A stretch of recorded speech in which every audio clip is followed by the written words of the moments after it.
The December air in San Diego carried the sharp scent of salt from the bay, mingling with the polished leather and pressed uniforms that filled the Naval Amphibious Base courtyard. Commander Isabel Hawk Morrison stood at attention on the platform, her dress whites immaculate under the California sun, which broke through the morning fog in golden shafts. Around her, nearly 400 personnel, families, and dignitaries had gathered for what the Navy called a Distinguished Service Recognition Ceremony, a formal acknowledgement of 22 years spent in the shadows. Isabel had received medals before: the Bronze Star, the Navy Cross, commendations that came with handshakes from admirals and brief mentions in sealed reports that few would ever read. This ceremony was different only in its scale, its publicity. After 2 decades of classified operations, they were finally allowed to say her name aloud, to celebrate achievements stripped of operational details but heavy with implication. She stood rigid, eyes forward, as Captain Gerald Rains read from a prepared statement. His voice carried across the courtyard through speakers that echoed off the administrative buildings. Commander Morrison's leadership in counterterrorism operations across 4 continents has resulted in the successful completion of 73 high-value missions. The words blurred together. She'd heard variations of this speech before. What Isabel hadn't prepared for, what no amount of training could prepare her for, was the child. He appeared from the crowd during a pause in proceedings, when families were invited to approach for photographs. He couldn't have been more than 7 years old, with dark hair that fell across his forehead and eyes that seemed far older than they should. He wore a small suit that looked borrowed or bought too large, the sleeves covering half his hands. Those hands clutched the letter, folded and refolded until the paper had softened at the creases. The boy walked with purpose, weaving between the legs of adults who stepped aside instinctively. Security had cleared everyone in attendance, but Isabel saw the subtle shift in posture from the 2 Secret Service agents positioned near the platform. Their hands moved closer to their sides. A career of reading body language told her they were calculating threat levels, response times. She raised her hand slightly, a signal. Stand down. The boy was no threat. He stopped directly in front of her, looking up with an expression that mixed determination and fear. For a long moment, neither of them moved. The crowd had grown quiet, hundreds of eyes now watching this unscripted moment. Captain Rains had stopped speaking mid-sentence. "Ma'am," the boy said, his voice barely above a whisper. He extended the letter with both hands, the gesture formal, almost ceremonial. "This is for you." Isabel knelt, bringing herself to his eye level. Up close, she could see the moisture gathering at the corners of his eyes, the way his jaw was clenched tight to keep from crying. She took the letter gently, her fingers brushing against his small hands. They were trembling. "Thank you," she said softly, her own voice catching slightly. "What's your name?" "Daniel," he replied. "Daniel Reeves." The name meant nothing to her. Not immediately. She stood, the boy stepping back to rejoin a woman in the crowd. His mother, presumably, who placed protective hands on his shoulders. Isabel turned the letter over in her hands. It was sealed with tape, the kind of careful work a child might do. No address, no postmark. Just a letter hand-delivered across a military ceremony. Captain Rains cleared his throat, a subtle prompt to continue. But something in Isabel's expression must have signaled that protocol could wait. She carefully peeled back the tape, unfolded the paper, and began to read. The handwriting was uneven, the letters formed with the careful attention of someone still learning to write in cursive. Some words were misspelled, others crossed out and rewritten. But the message was clear. To the great SEAL commander who saved my father. My name is Daniel. I am 7 years old. My mom says you brought my dad home when bad men took him. I don't remember because I was too little. But my dad tells me about you. He says you are the bravest person he ever met. He says you didn't leave him behind when it was dangerous. I want to say thank you. My dad can't come today because he gets scared in big crowds now. But he wanted you to know he thinks about what you did every day. He says I should be brave like you. Thank you for saving my dad. Thank you for bringing him home to us. It was signed, Daniel Reeves, son of Sergeant Marcus Reeves, U.S. Army. The courtyard seemed to tilt slightly. Isabel's hand tightened around the letter as a wave of memory crashed through the careful walls she'd built over 8 years. The name Marcus Reeves had been locked away, filed under operations she'd been ordered never to discuss, not even with other SEALs who hadn't been there. Pakistan, 2017, Operation Silent Shepherd. The details came back in fragments, the way trauma always did, never complete, never in order, but visceral and immediate. The smell of diesel fuel and burning rubber, the taste of dust in her mouth, the sound of her own breathing through a respirator mask as they moved through a compound that intelligence had promised would be empty. It hadn't been empty. Isabel became aware that people were staring. Captain Rains had moved closer, concern evident in his expression. "Commander, are you all right?" She looked up, realizing she'd been silent for too long. The crowd's murmur had grown louder, speculation rippling through the assembled families and personnel. She could feel the weight of their attention. The cameras that had been documenting the ceremony now focused entirely on her reaction to a child's letter. "I'm fine," she said, but her voice sounded distant even to her own ears. She carefully folded the letter and held it against her chest, a gesture that felt protective and necessary. I need a moment." It was an admission she rarely made, a crack in the armor that had served her through decades of impossible situations. But standing there in the California sunshine, surrounded by people celebrating her service, all she could think about was a night 8 years ago when everything had gone wrong, and the man she'd pulled from a basement prison in a village whose name never appeared on any official map. She'd carried Marcus Reeves 3 kilometers through hostile territory with a bullet in her own shoulder, refusing extraction until they were both out. He'd been barely conscious, his body broken from months of captivity, whispering his son's name over and over. "Daniel. Tell Daniel I tried. Tell Daniel I love him." And now that little boy stood 30 feet away, holding his mother's hand, looking at Isabel with eyes that demanded she remember what she'd been ordered to forget. The ceremony continued, but Isabel barely registered it. She accepted congratulations, posed for photographs, shook hands with people whose names she immediately forgot. Her mind was elsewhere, walking to the debris of memories she'd spent 8 years trying to bury. The official after-action report had classified Operation Silent Shepherd at the highest levels. The 6 soldiers who'd been on that mission had been ordered to sign non-disclosure agreements so restrictive that they couldn't even acknowledge the operation existed. Marcus Reeves had been an Army sergeant attached to a joint task force investigating weapons trafficking in the Afghan-Pakistan border region. He'd been captured during what was supposed to be a routine intelligence gathering operation. For 4 months, the military had officially listed him as missing in action, while a team of analysts worked to locate him. When they finally did, he was being held by a splinter group with ties to both local warlords and international terror networks, the kind of political powder keg that made official rescue operations impossible. So they'd sent Isabel and her team unofficially. 6 SEALs inserted under cover of darkness into a region that officially didn't exist on their mission parameters. No air support, no backup. If anything went wrong, the U.S. government would deny all knowledge. It was the kind of mission Isabel had run dozens of times, the kind where success meant silence and failure meant unmarked graves. They'd found Marcus in a basement cell, chained to a wall, barely alive. The intelligence had been partially wrong. The compound wasn't empty, and the firefight that followed had been brutal and close. Isabel had taken fire covering the extraction, feeling the impact of the bullet in her shoulder like a hammer blow. But she kept moving, half carrying, half dragging Marcus through rooms filled with smoke and the shouts of men trying to kill them. Her team had created a diversion on the opposite side of the compound, drawing fire while she made for the extraction point, 3 kilometers through terrain that wanted to break both of them. Marcus had been delirious, his weight nearly impossible to manage, but Isabel had learned long ago that impossible was just another word for difficult. When they finally reached the helicopter, Marcus had looked at her with eyes that barely focused and said, "My son, tell my son." She'd promised. And then the military had classified the whole operation into oblivion, and that promise had become one more thing she carried in silence. Now, standing in the California sunshine with that little boy's letterpress against her chest, Isabel realized the promise was being kept whether she'd intended it or not.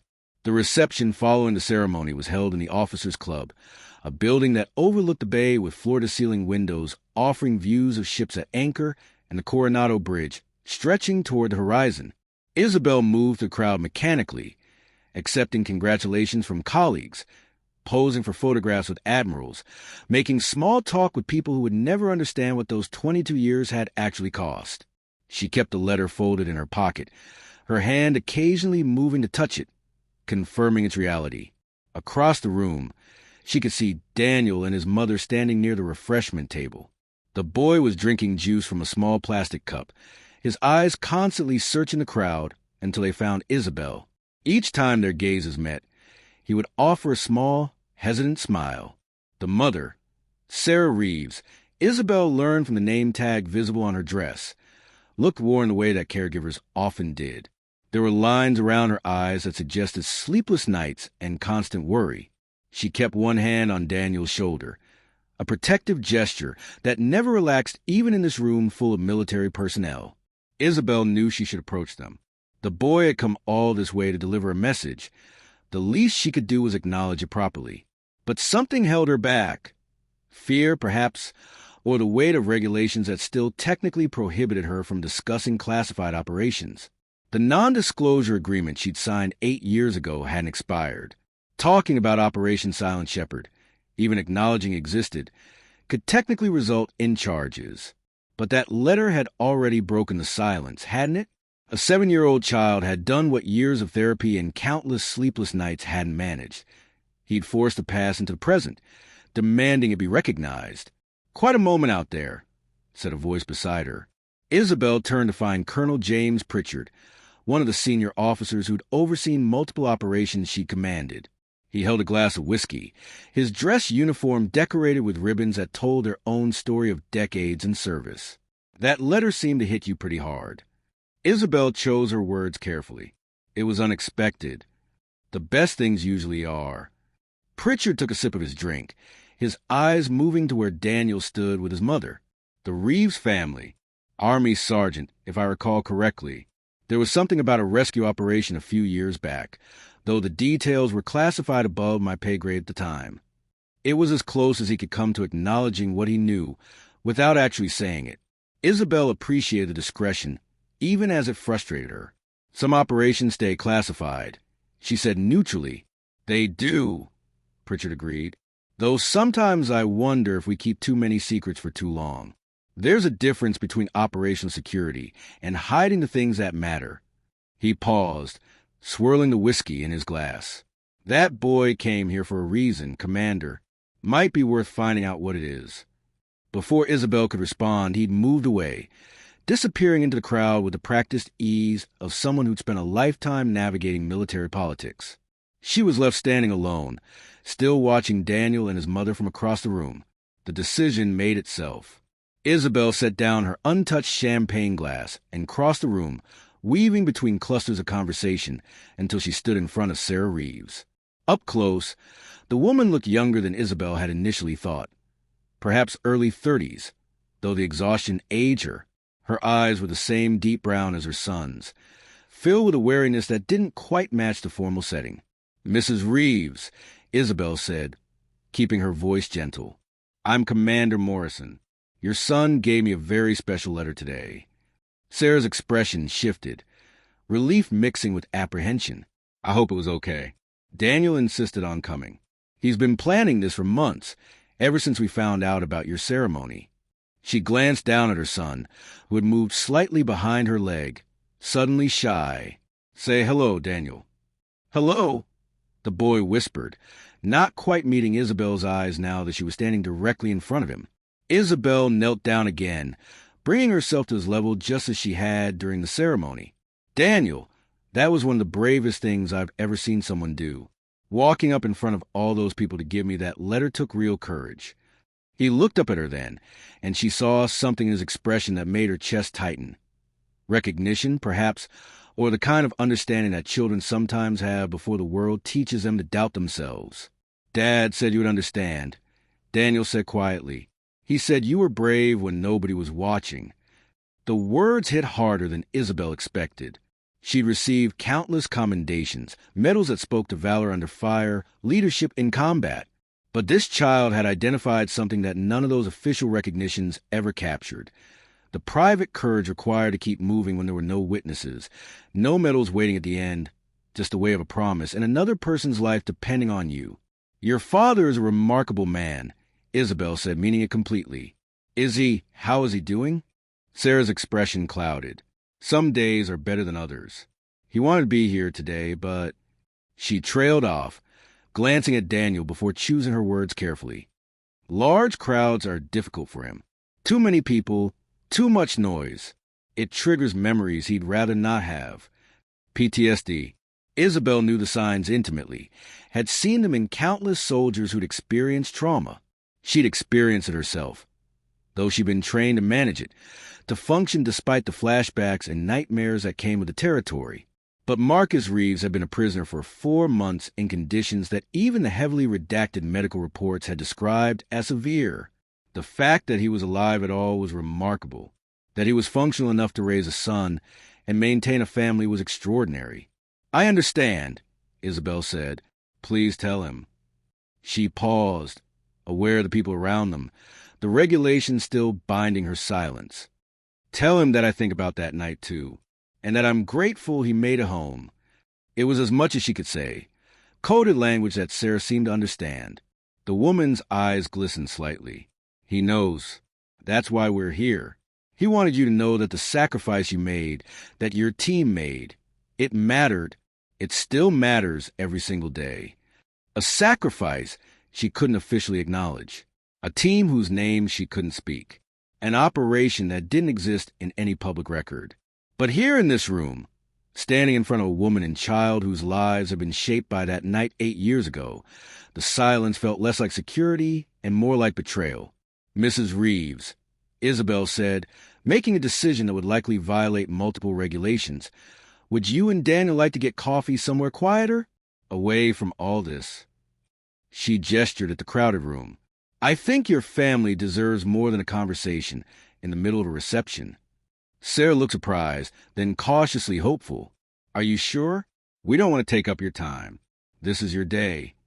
It's already the most meaningful part of my day, Isabel replied, standing up and offering her hand to Daniel. The boy took it without hesitation, his small fingers wrapping around hers with a trust that felt both humbling and terrifying. Besides, I think your husband and I have a conversation that's 8 years overdue. They left the reception quietly, slipping out a side door that led to the parking area. The December air felt refreshing after the warmth of the crowded room, carrying the eternal smell of the Pacific that Isabel had grown up with. She led them to a small cafe just outside the base gates, a place she'd been coming to for years whenever she needed to think, to process, to be somewhere that didn't feel quite so much like the military that defined her life. The cafe was nearly empty at this hour, just a few civilians working on laptops and an elderly couple sharing a late lunch. Isabel ordered coffee for herself and Sarah, hot chocolate for Daniel, and they settled into a booth near the back where they could talk without being overheard. Daniel immediately began drawing on the paper placemats with crayons the waitress had provided, creating elaborate scenes of helicopters and ships with the careful attention of a child who'd spent a lot of time thinking about military things. Sarah wrapped her hand around her coffee cup, steam rising between them like a small barrier. I don't really know where to start, Sarah admitted. Marcus doesn't talk about what happened very often. When he does, it's mostly fragments. Bad dreams, moments of memory that come back at strange times. But he talks about you, about how you refused to leave him behind. I wouldn't have left any soldier behind, Isabel said, though even as she spoke the words, she knew they weren't entirely true. She'd made hard decisions before, impossible choices about who could be saved and who couldn't. Marcus Reeves had been different somehow. Maybe because of the circumstances, maybe because of something she'd seen in his eyes in that basement cell. What does he remember? Sarah glanced at Daniel, who was absorbed in his drawing, before speaking in a lower voice. He remembers being certain he was going to die there. The people who had him kept talking about making an example, about sending a message. He'd given up hope of rescue. Then you appeared, and he thought you were a hallucination at first. Someone his mind created to make the end easier. Isabel remembered that moment, the shock in Marcus's eyes when she cut through his restraints, how he'd whispered, "Not real, you're not real," even as she lifted him to his feet. The compound had been chaos around them, her team engaging hostiles on multiple floors while she focused on extraction. Every second had counted, every meter of distance purchased with violence and determination. "I was very real," Isabel said quietly, though there were moments I wasn't sure we'd make it out. "He says you carried him," Sarah continued, "that you were injured but wouldn't stop, that you kept talking to him, keeping him conscious, telling him about his family waiting for him." Her voice broke slightly. "He says you knew Daniel's name, that you told him his son needed him to keep fighting." The memory was vivid now, no longer just fragments but a complete experience. Isabel had accessed Marcus's service record during the mission prep, had memorized the details of his family as motivation to ensure he survived. She'd talked to him constantly during that 3-kilometer nightmare, using his son's name like a tether to keep him connected to the world. Daniel was 3 years old then, Isabel said, looking at the boy who was now 7, who had grown up in the aftermath of trauma. He'd been too young to understand. "I told Marcus that 3-year-olds need their fathers, that giving up wasn't an option." "It wasn't just words," Sarah said firmly. "You saved his life, not just physically.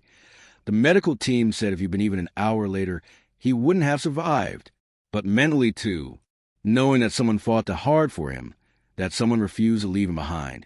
It gave him something to hold on to when the PTSD got bad, when the nightmares made him want to give up." Daniel looked up from his drawing. "Dad says you're a hero," he announced with the absolute certainty of childhood.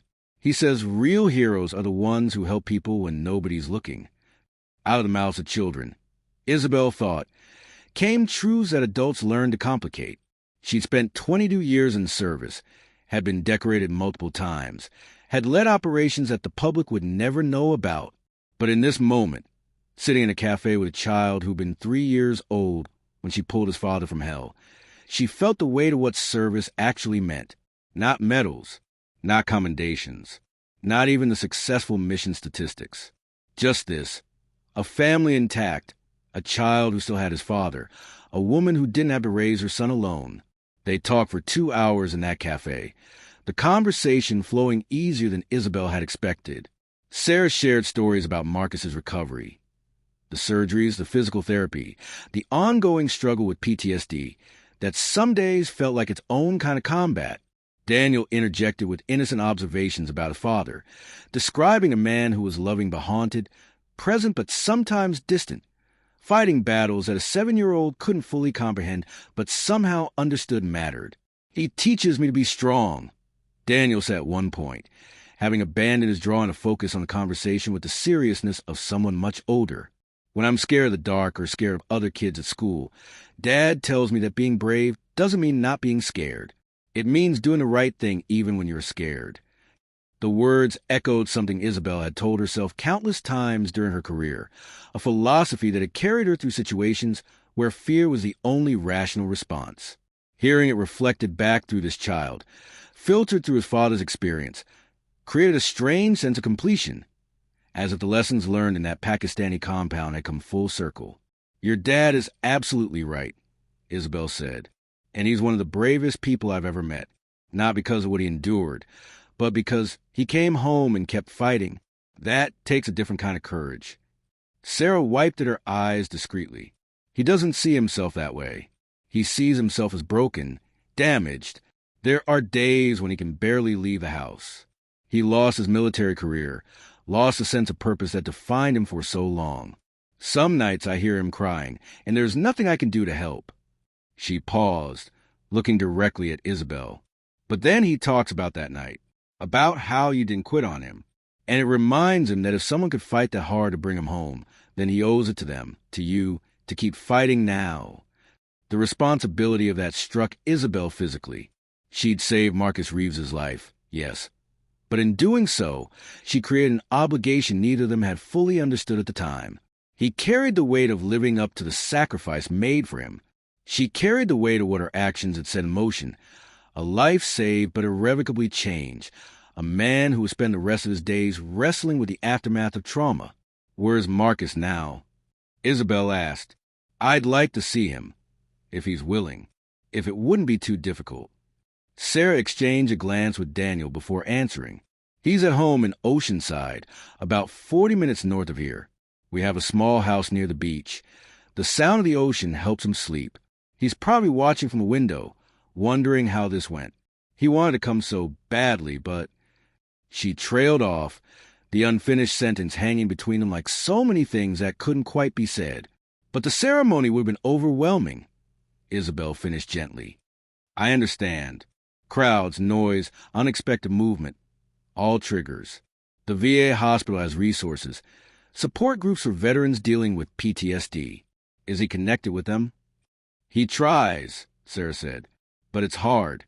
A lot of the other veterans talk about their experiences, process their trauma by sharing stories. Marcus can't do that. The operation that saved him is classified. He can't talk about where he was, what happened to him, what the rescue was like. He signed papers promising never to discuss it. So he sits in those groups listening to other people share while holding everything inside. It's like being in prison all over again, except this time the walls are made of regulations and secrecy." The injustice of it burned in Isabel's chest. Marcus Reeves had been captured while serving his country, had survived months of torture and deprivation, had been rescued in an operation that had pushed every one of Isabel's team to their limits. And now he couldn't even talk about it. The very system that had fought to bring him home now demanded his silence about the experience that continued to haunt him. "That's not right," Isabel said, though she knew the realities of classified operations, understood the national security concerns that justified such restrictions. "He deserves to be able to process what happened to him." "He does," Sarah agreed. "But the rules are the rules. He's a soldier. He follows orders even when they hurt him." She looked at Isabel with an intensity that made the commander uncomfortable. "That's why today matters so much. Daniel giving you that letter, you acknowledging it. It's the closest Marcus has come to feeling like someone recognizes what he went through. It's not therapy, but it's something." Isabel made a decision, one that she knew could have serious consequences, but felt inevitable. "I want to visit him. Today, if possible. I can't talk about the classified details either, but maybe I can, I don't know. Maybe just being there, acknowledging the shared experience, might help both of us." It was more than that, though. Isabel realized she needed this as much as Marcus did. For 8 years, she carried the memory of that operation in isolation, unable to share it with anyone except the 5 other team members who'd been there. And even with them, they'd maintained the careful distance that classified operations required. Seeing Marcus again, seeing him alive and home with his family, might provide its own kind of closure. They left the cafe together, Sarah driving her aging Honda, while Isabel followed in her personal vehicle, a modest sedan that contrasted sharply with the official car she usually used on base. The drive up the coast was beautiful, the Pacific stretching endlessly to the west, the December sun creating diamonds on the water's surface. Isabel found herself thinking about the ocean's permanence, how it remained constant while lives and missions and wars changed the world around it. The Reeves home was a small ranch-style house in a quiet neighborhood 3 blocks from the beach. The yard was meticulously maintained, military precision evident in the trimmed hedges and organized garden. A wheelchair ramp had been added to the front entrance, though Isabel wasn't sure if Marcus still needed it or if it was a remnant from earlier recovery stages. As they pulled into the driveway, Isabel saw a curtain move in the front window. Someone had been watching, waiting. Her heart rate increased slightly, the physiological response to stress that all her training couldn't fully suppress. She was about to come face to face with a man she'd last seen barely conscious, covered in blood and filth, whispering his son's name like a prayer. Sarah noticed her hesitation. "He's nervous, too," she said gently. "This is huge for him. You're not just a person who saved his life. You're the embodiment of everything he survived. Seeing you makes it all real again. Does he want me here?" Isabel asked, suddenly uncertain. "I don't want to make things harder for him." "He's wanted this for 8 years," Sarah replied. "Trust me. Come on." They walked to the front door, Daniel bouncing slightly with excitement despite the serious nature of the visit. Sarah unlocked the door and called out, Marcus, honey, we're home, and we brought someone to see you. The interior of the house was neat, but lived in, with photographs covering most available surfaces, Daniel at various ages, family portraits, Marcus's army uniform before the capture. Isabel noticed there were no pictures from after his rescue, as if that entire chapter had been deliberately omitted from the visual record. Marcus Reeves emerged from a room down the hallway, and Isabel felt her breath catch. He was thinner than she remembered, his frame carrying the kind of wiry toughness that came from extreme weight loss followed by gradual recovery. His hair was longer, touched with gray at the temples that hadn't been there 8 years ago. He moved carefully, favoring his left leg slightly, a reminder of injuries that had never fully healed. But his eyes, those were the same eyes she remembered from that basement cell, filled with the kind of awareness that came from staring into darkness and finding a way back. They locked onto Isabel immediately, widening with recognition, and something that might have been disbelief. "Commander," he said, his voice rough with emotion. "Ma'am, I didn't think you'd actually come." Isabel stood straighter, falling into the military bearing that was second nature. But then she saw the way Marcus's hands were shaking, saw the careful distance he maintained as if he wasn't sure what was real and what wasn't, and she abandoned protocol entirely. She crossed the room and extended her hand, not as commander to soldier, but as one human being to another. "Marcus," she said simply, "it's good to see you alive and home." He stared at her extended hand for a long moment before taking it. His grip was strong despite the trembling, his palms scarred in ways that medical reports couldn't fully capture. They stood there, hands clasped, two people connected by a night that had changed both their lives irrevocably. "Thank you," Marcus said, his voice breaking, "for coming, for everything, for—" He couldn't finish, the words inadequate to express what needed to be said. "You don't have to thank me," Isabel replied. "You survived. You came home. You're raising a remarkable son. That's all the thanks I need." Daniel had moved to his father's side, wrapping small arms around Marcus's leg. "I gave her the letter, Dad, just like we planned." Marcus looked down at his son, then back at Isabel, and suddenly he was crying quiet, controlled tears that spoke to years of holding everything inside. "He's been planning that for 6 months, ever since we found out about your ceremony. He made me help him write it probably 15 times until he got it perfect." "It was perfect," Isabel confirmed, her own eyes stinging. "It meant more than you know." Sarah had moved into the kitchen, giving them space while still remaining close enough to provide support if needed. Marcus led Isabel to the living room, gesturing to a warm but comfortable couch. He settled into a recliner position to have a view of both the front door and the hallway, strategic positioning that Isabel recognized as a symptom of hypervigilance, the constant need to monitor all exits and entry points. They talked, carefully at first, dancing around the classified details they couldn't discuss, but slowly finding ways to acknowledge the shared experience.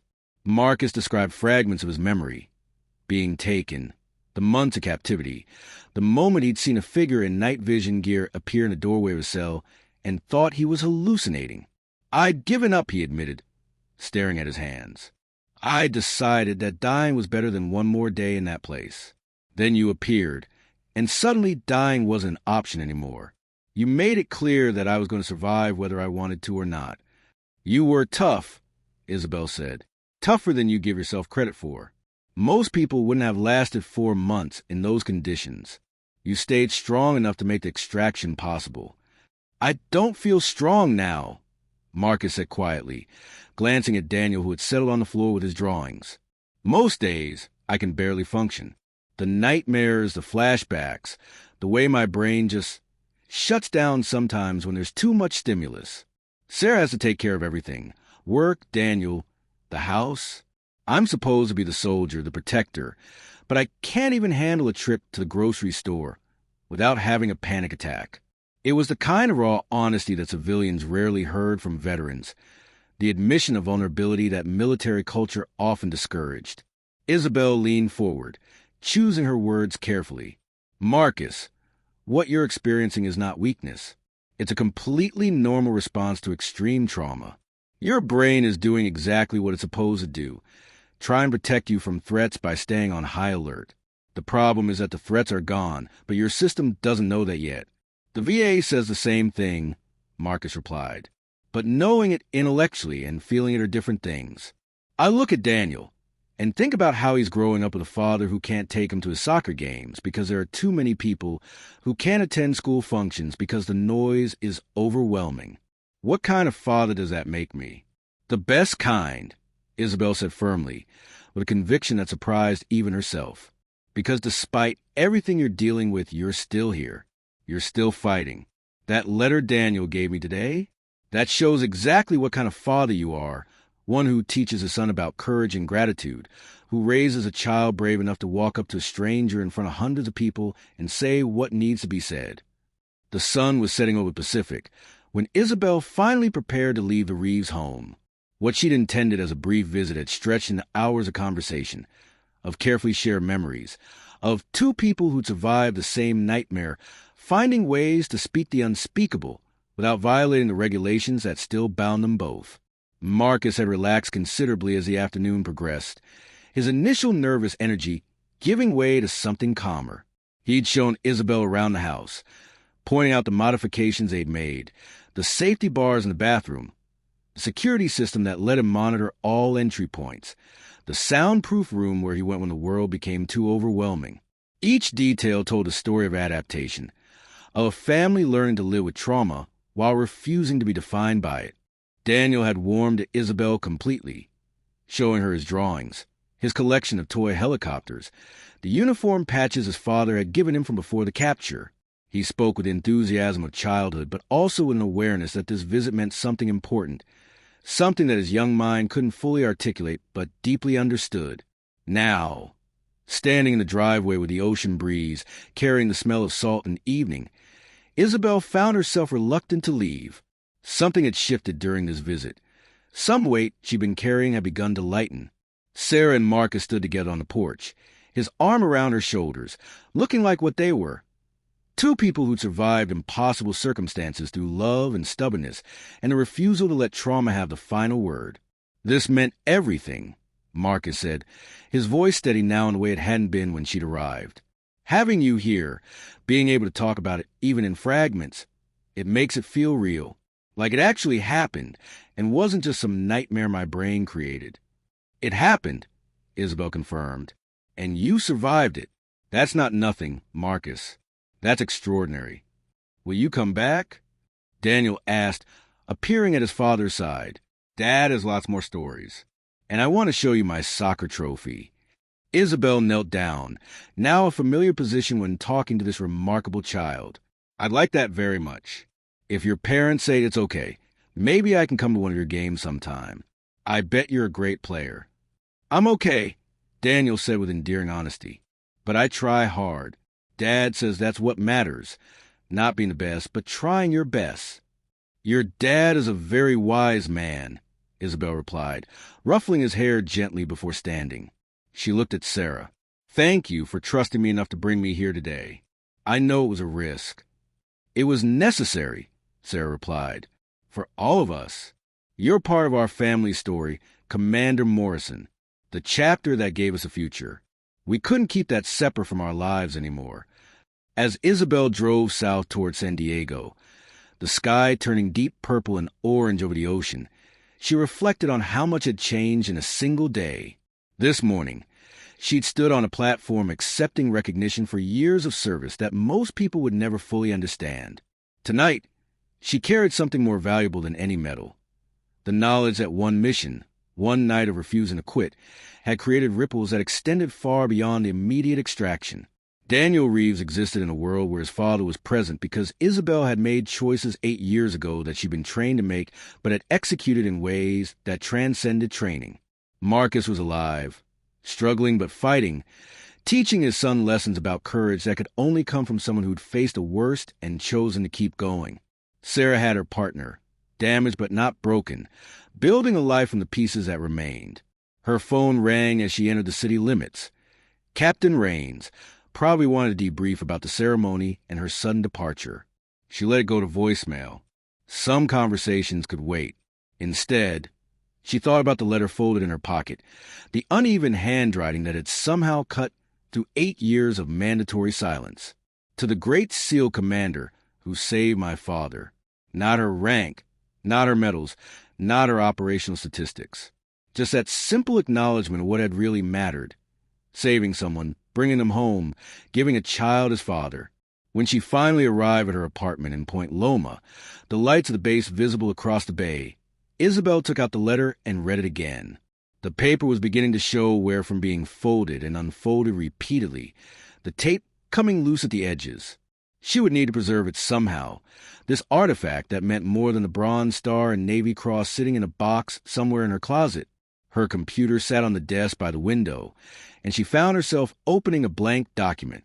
For 8 years, she'd maintained silence about Operation Silent Shepherd. But Daniel's letter had created a small opening, a space where acknowledgement became possible even if details remained classified.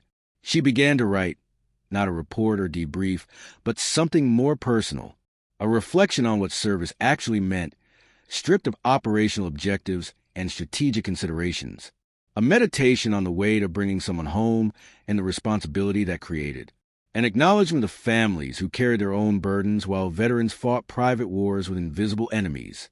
The words flowed easily once she started, years of careful containment finally finding an outlet. She wrote about the real cost of classified operations, not just the physical danger, but the psychological toll of bearing witness to trauma that couldn't be shared. She wrote about the soldiers who saved lives in silence, whose bravest moments would never be publicly recognized because national security required their stories remain buried. And she wrote about Daniel Reeves, 7 years old, who had the courage to walk through a crowd of hundreds to deliver a message that official channels never could, that the sacrifices made in darkness mattered, that lives saved had value beyond mission parameters, that coming home was worth every risk taken. She didn't mention Operation Silent Shepherd by name, didn't include details that would violate classification, but she captured the essence of why people like her chose service, why they accepted missions that offered no glory, why they carried weights that would never be officially acknowledged. When she finished, it was past midnight. The document was 12 pages long, raw and honest in ways that military writing rarely allowed. She saved it, not sure what she'd do with it, but knowing it needed to exist. Maybe one day the classification would be lifted and stories like Marcus's could be told fully. Or maybe it would remain locked away, another secret in a career full of them. But at least now there was acknowledgement. There was Daniel's letter. There was an afternoon spent with a family that had survived against terrible odds. There was a beginning of something that felt like healing. Not complete, perhaps never complete, but movement toward it. Over the following weeks, Isabel found herself thinking about the Reeves family constantly. She returned to visit twice more, each time welcomed warmly, each conversation making the experience of that night 8 years ago feel less like a classified operation and more like a shared human moment. She attended one of Daniel's soccer games, standing on the sidelines next to Marcus, who managed the crowd better with her there. Her presence a reminder that the past didn't have to control the present. She also began advocating quietly within military channels for better support for veterans like Marcus, soldiers whose trauma stemmed from classified operations and who therefore face unique barriers to treatment. It was slow work, bureaucratic and frustrating, but it felt necessary. If Daniel could be brave enough to hand her a letter in front of hundreds of people, she could be brave enough to push against systems that needed changing. 3 months after the ceremony, Isabel received another letter. This one came through official military channels, forwarded from the Department of Defense. The envelope was marked with classification stamps, but when she opened it, the contents were surprisingly straightforward. It was from Marcus, written with the same careful attention his son had used, though the handwriting was neater, the words more precisely chosen. He thanked her again, but more than that, he shared something he'd learned in therapy, that survivors of trauma needed to find ways to transform their pain into purpose, to take the worst experiences of their lives and somehow extract meaning from them. He'd started volunteering at a VA hospital. He wrote, working with other veterans struggling with PTSD. He couldn't share his own story in detail, but he could listen to theirs. He could be present for people fighting battles similar to his own. He could offer the kind of understanding that only came from experience. Your refusal to give up on me that night taught me something I'm still learning, he wrote. That we don't get to choose what happens to us, but we get to choose what we do with what remains. I'm choosing to be present for my son, to support other veterans, to turn survival into something meaningful. It's not always easy. Most days it's really hard. But knowing that you fought so hard to bring me home makes me feel obligated to make that fight worthwhile. The letter concluded with an invitation. Daniel wants to know if you'd come to his 8th birthday party next month. Nothing fancy, just family and a few friends in our backyard. But your family, too, in the ways that matter. We hope you'll come. Isabel sat at her desk holding the letter, watching the sunset over San Diego Bay, thinking about families formed in crisis and bonds created by shared trauma. She thought about a little boy who'd had the courage to say what needed to be said, about a father who'd survived hell and was now teaching other survivors to find their way back, about a mother who held her family together through sheer determination and love. She picked up her phone and called Sarah Reeves. "Tell Daniel I wouldn't miss his birthday for anything," she said when Sarah answered. "And tell Marcus that his letter meant more than he knows. He's not just surviving, he's living. That's what makes everything worthwhile." When the call ended, Isabel returned to the document she'd been working on, the reflection on service and sacrifice that had grown considerably since that first night. She'd shown it to Colonel Pritchard, who'd encouraged her to submit it for publication in military journals with appropriate redactions. It might help other veterans, he'd suggested, might create space for conversations about classified trauma that currently had no outlet. She was still deciding, still weighing the value of sharing against the risk of exposure. But Daniel's letter had taught her something important. Sometimes the bravest thing you could do was speak truth when silence was easier, acknowledge reality when regulations preferred fiction, choose connection over protocol. Outside her window, the lights of naval ships created constellations on the dark water. Each of those vessels carried personnel who'd taken oaths to serve, who accepted missions without knowing all the consequences, who made sacrifices that would never be fully understood by the civilians they protected. But somewhere in Oceanside, a 7-year-old boy was sleeping safely in his bed, his father alive and present despite everything, because 22 years of training had been applied to one crucial decision. That Marcus Reeves was worth the risk, that bringing him home mattered more than personal safety, that the promise implied in military service was sacred enough to defend at any cost. That's what the medals never captured. That's what citations couldn't express. That's what Daniel understood with the clarity of childhood. Real courage was measured not in operations completed or enemies defeated, but in lives saved, families preserved, futures restored. Isabel carefully folded Marcus's letter and placed it in her desk drawer next to Daniel's. 2 pieces of paper that held more value than all the official recognition her career had generated. Then she returned to writing, knowing that whatever she ultimately decided to do with these reflections, the process itself was its own kind of healing. Outside, the Pacific continued its eternal rhythm, waves breaking against shores that had witnessed countless departures and returns. And in that rhythm, Isabel heard something that sounded like peace, incomplete, imperfect, but undeniably real. The kind of peace that came from knowing that despite classified operations and official silence, despite PTSD and ongoing struggles, despite the weight of secrets and sacrifice, some things remained fundamentally true. She had made a promise 8 years ago in a Pakistani compound to bring Marcus Reeves home. That promise had been kept. But more than that, it had created a legacy, a child who understood bravery, a family that modeled resilience, a story that transcended classification that touched something essentially human. As Isabel finally closed her laptop and prepared for sleep, she realized that the ceremony in San Diego had honored 22 years of service.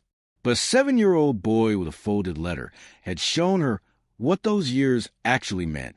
Not the missions completed in darkness, not the medals hidden in drawers, not the classified operations that would never be fully told, but this, a father alive to raise a son, a family whole despite everything, a promise kept, and sometimes, in a career full of impossible moments, that was enough.